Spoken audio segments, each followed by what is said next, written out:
Every night, no matter the weather, something walks down our street, whistling softly. You can only hear it if you're in the living room or the kitchen when they walk by, and it always starts at exactly 3:03. The sound starts faint, somewhere near the beginning of the lane, near the Carson place. We're towards the middle of the street, so the whistling moves past us before fading away in the direction of the cul-de-sac. When I was younger, my sister and I would sneak into the kitchen some nights to listen.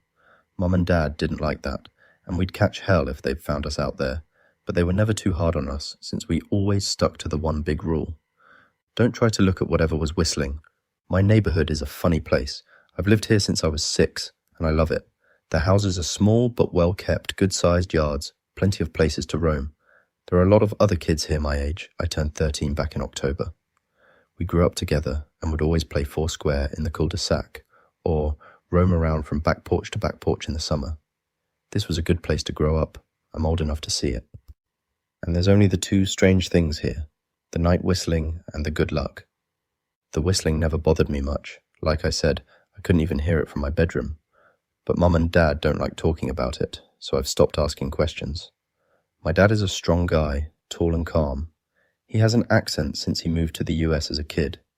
His family, my grandparents, they're from the islands. That's what they call it. My dad, the only time he isn't so calm is if the whistler comes up. He talks a little quicker then, eyes move faster, and he tells us not to think about it so much and to always remember the one rule, the big rule. Don't try to look outside when the whistler goes past. Not that we could look even if we wanted.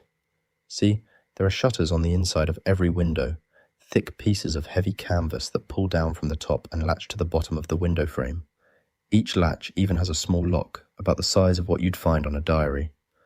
My dad locks those shutters every night before we all go to bed and keeps the key in his room. My mum, I don't know what she thinks about the whistling. I've seen her out in the living room before at 3:03 when the sound starts. I could see her if I cracked my door open just an inch to peek. She's not out there often.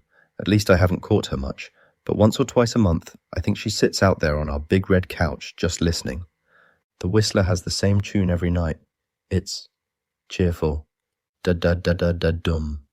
Da-da-da-da-da-dum. Remember how I said there are two odd things about where I live? Well, besides our night whistler, everyone in my neighborhood is really lucky. It's hard to explain, and Dad doesn't like us talking about this part much either, but good things just seem to happen to people around here a lot. Usually it's small things, winning a radio contest, or getting an unexpected promotion at work, or finding some arrowheads buried in the yard, the authentic kind. The weather is pretty good, and there's no crime, and everybody's gardens bloom extra bright in the fall. A million little blessings, I've heard my mum say about living here. But the main reason we stay here, why we moved here in the first place, is my sister Nola. She was born very sick, something with her lungs. We couldn't even bring her home when she was born, only visit her in the hospital. She was so small, I remember, small even compared to the other babies. A machine had to breathe for her. We moved into our house here to be closer to the hospital. As soon as we moved here, Nola started getting better. The doctors couldn't figure it out. They chalked it up to whatever they were doing, but we all could tell they were confused. But my parents knew, even I knew, Nola getting better was just another of the million little blessings we got for living in our neighborhood. So that's why we stayed, even after we found out that for every small miracle that happens here every day, now and then, some bad things happen, but they only happen if you look for the whistler. See, our neighborhood has a welcoming committee. They show up with macaroni casserole and a gift basket and a manila folder whenever someone new moves in. They're very friendly.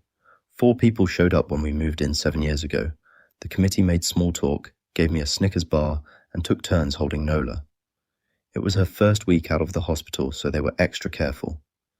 Then the committee asked to speak to my parents in private, so I was sent to my room, where I still managed to hear nearly every word. And the welcoming committee told my parents about how nice the neighborhood was. Really exceptionally hard to explain kind of nice. And then they told my parents about the even harder to explain whistling that happened every morning at 3:03 and ended at the tick of 3:05. The group, our new neighbors, warned my parents that the whistling was quiet, would never harm or hurt us, as long as we didn't look for what was making the sound. This part they stressed, and I pushed my ear into the door, straining to hear them. People who went looking for the whistler had their luck change, sometimes tragically. A black cloud would hang over anyone that looked. Anything that could go wrong would. The manila envelope the committee brought over contained newspaper clippings, stories about car crashes and ruined lives, public deaths and freak accidents. Not everyone dies, I heard the head of the committee tell my dad. But the life goes out of them. Even if they live, there's no light in them ever again, no presence. My mum, I could tell she wasn't taking it seriously. She kept asking if this was some prank they play on new neighbours. At one point, my mum got angry, accused the committee of trying to scare us out of our new home, asked them if they were racist on account of my dad being from the islands. My dad calmed her down, told her he could tell our new neighbours were sincere and they were just trying to help us. He explained that he grew up hearing these kinds of stories from his mum and that he knew there were strange things that walked among us. Some of those strange things were good and some were bad, but most were just different.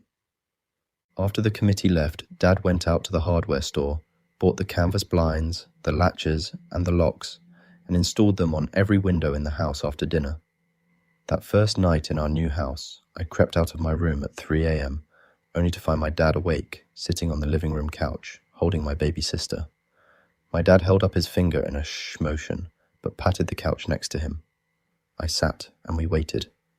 At exactly 3:03, we heard the whistling. Da da da da da doom. Da da da da da doom. It came and it went just like our neighbours said. The whistling returns each night, and we never look, and we enjoy our million little blessings every day. Nola breathes on her own, and she's grown into a strong, clever girl. My dad even joined the welcoming committee. We don't get new neighbours often. Why would anyone want to leave?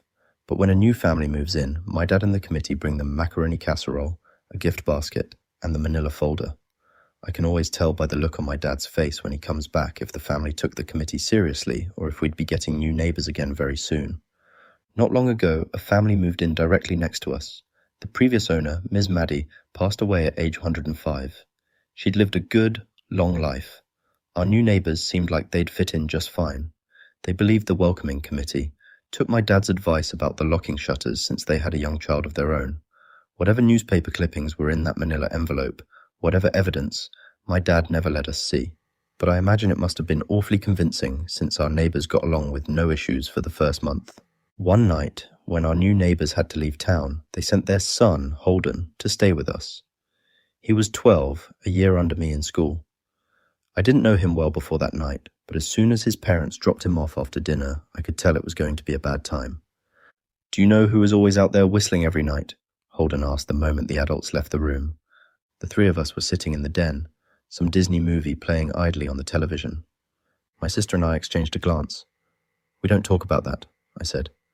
"I think it's that weirdo that lives in the big yellow house on the corner," Holden said. "Mr. Tolles?" my sister asked. "No way, he's really nice." Holden shrugged. "Must be a psycho killer then." Nola tensed. "We don't talk about it," I repeated. "Let's go in my room and play Nintendo." We spent the next few hours playing games, eating popcorn, and then watching movies. A typical sleepover, but I could see Holden was getting antsy. After my parents had wished us a good night, locked the blinds and gone to bed, Holden stood up from his beanbag and walked over to where Nola and I were sitting on my bed. "Have you ever even tried looking?" he asked. "It's nearly time." Like most sleepovers, we'd conveniently ignored any suggestion of a bedtime. I was shocked to see he was right. It was almost 3 a.m. I sighed. "We don't...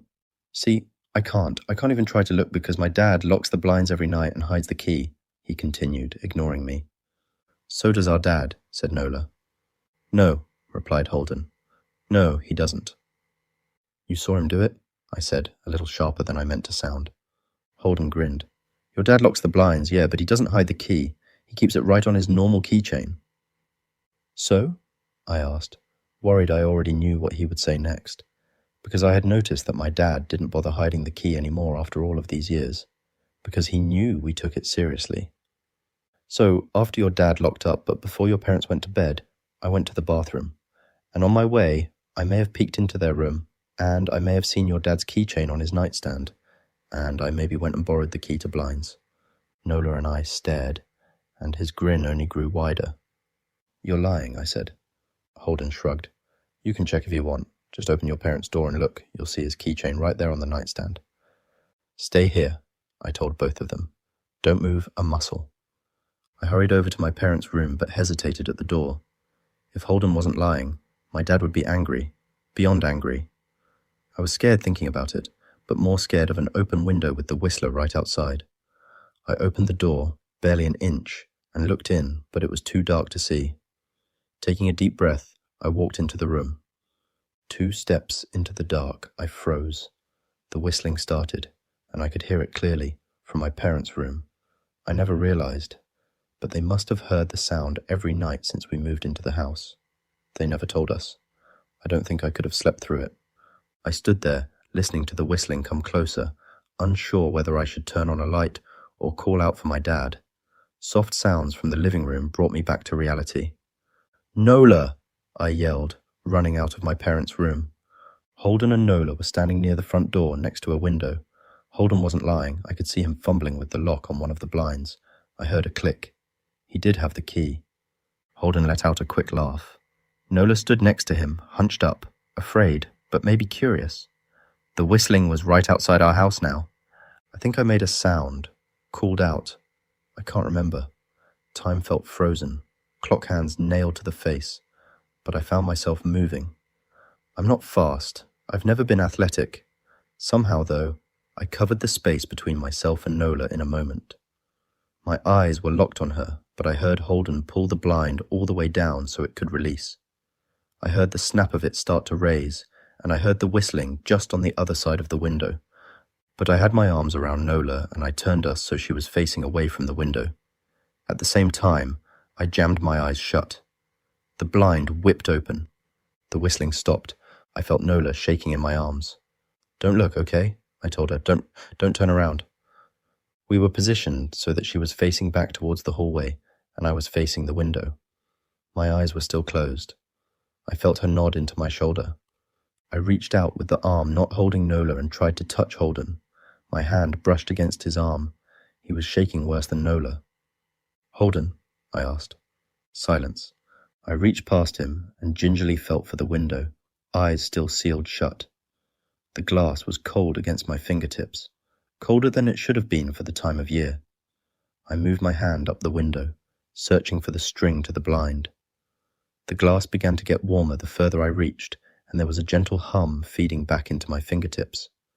I tried not to think about what might be on the other side of the window. Finally, I touched the string and yanked the blinds shut.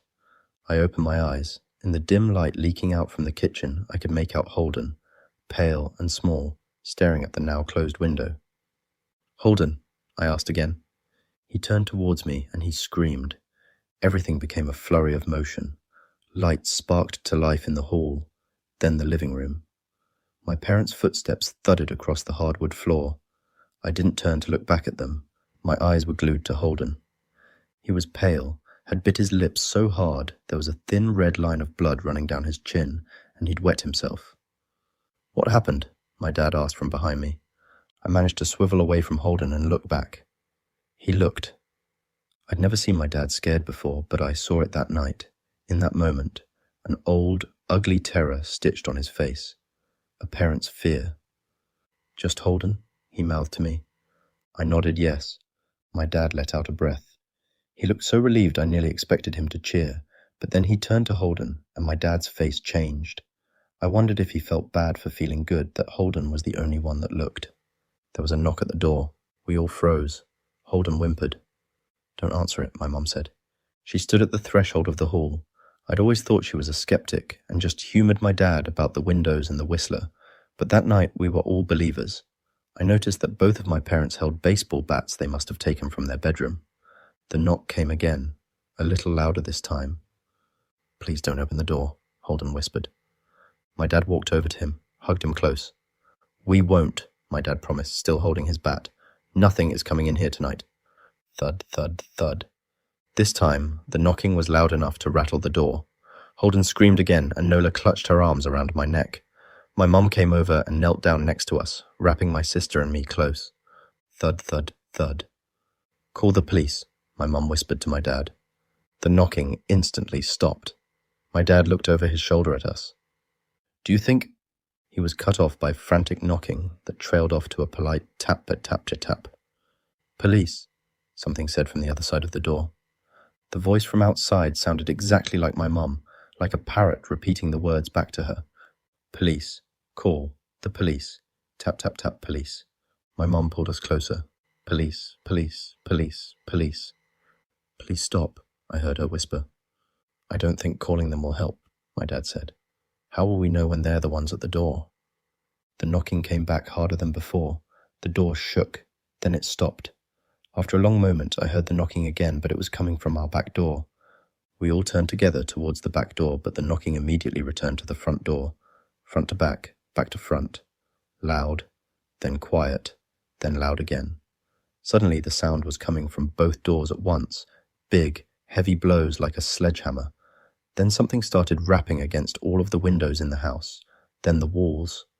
It was like we were living inside a drum with a dozen people trying to play at once. Or we were a turtle and something was attempting to claw us out of our shell. "Stop!" Holden yelled. The knocking died. "I won't tell," Holden said, staring at the door. "I promise I won't tell anyone what I saw. Just please go away." We waited for nearly a minute. Then we heard it. A soft tap, tap, tap, coming from the window Holden had looked through earlier. Holden started to cry, sobbing like a prisoner watching gallows being built outside their cell. My dad held him, brushed his hair, but never lied to him, never told him things would be okay. The tapping at the window went on for the rest of the night. We huddled together in the living room for I don't know how long. Eventually my mum tried to take us kids into my room, while my dad stayed to watch the door. But the second we moved into my bedroom, the knocking came back, so loud it was possible to ignore. I was afraid the door couldn't take it. We went back to the living room, and the knocking stopped. Only the tap, tap, tap on the window remained. None of us slept that night. The tapping stopped around 7 a.m. That's about the time the sun comes up here. We waited another 2 hours before my dad opened the blinds from one window. He made us all go back to my parents' bedroom first. I heard him open the door, then come back in. "Okay," he told us. "It's done." Holden's parents came back around lunchtime. My mum and dad walked Holden over to his house, and they all went inside for quite a while. Nola and I watched from the window. She stuck to me the whole day, right at my side, sometimes holding my hand. When my parents came back, they looked grim, but wouldn't tell us what they said to Holden's family. It was a Sunday, so we all spent the day together, ordered pizza, and watched movies. That night, everyone slept in my room. Nola and my mom in the bed with me, my dad in a chair he'd pulled over. There was no knocking that night or any night since. We didn't see much of Holden or his parents for the rest of that week, but by Thursday there was a moving truck in their driveway. Nola and I watched them packing up the whole afternoon after school. What sticks with me most is how tired Holden and his parents looked. All three had the same pallor, grim mouths, and lightless eyes. Even from across the street, I could tell something was very wrong. Holden and his family were gone before sunset. I remember what the original welcoming committee said to my parents when we moved in. Not everyone who looks at the Whistler dies, but even those that live have the light go out of them, and the rest of their lives are full of misfortune. A million little tragedies. I think Holden's parents must have looked, either to comfort him if they didn't believe, or share the burden if they did. I watch Nola some days, happy and young and alive, and I wonder if I'd been slower. If she'd looked out the window that night, would I have looked too, to comfort her, to share that burden? I'm glad I don't have to find out. We still live in that house, in that neighborhood. We still hear our Whistler walking past every night. The blessings, the luck, the good things here are too good to leave, but we're careful. We don't have friends over to spend the night anymore, and my dad hides the key to the blinds very, very well. Not that I've gone looking. Some things you just don't need to look for.